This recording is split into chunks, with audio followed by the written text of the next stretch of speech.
Hi everyone, Ryan from Foxtecc here. Today, I'm going to walk you through how to see the passwords saved on your iPhone. Whether you're logging into a website or an app, your iPhone can save these passwords for you, making it easier to log in the next time. But where exactly are these passwords stored, and how can you access them? That's what we'll be covering in this video. No matter where you use a password on your iPhone, whether it's in Safari, an app, or another browser, if you choose to save it, that password gets stored in a specific section within your iPhone settings. This central location is where all your saved passwords are managed. To access your saved passwords, start by opening the Settings app on your iPhone. Once you're in Settings, scroll down until you find the section labeled Passwords. Go ahead and tap on it. At this point, your iPhone will prompt you to authenticate using Face ID or your passcode. This step ensures that only you can access this sensitive information.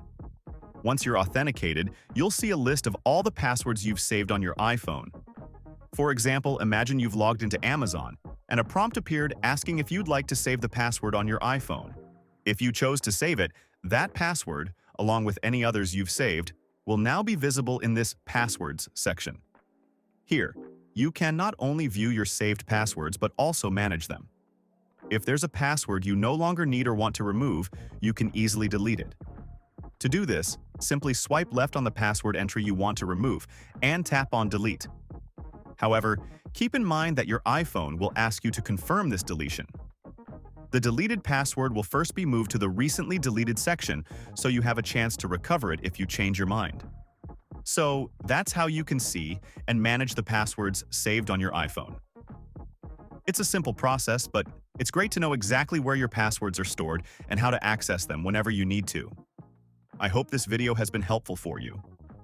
If you found it useful, please give it a thumbs up and consider subscribing to our channel for more tech tips and tutorials. Thanks for watching, and see you guys later.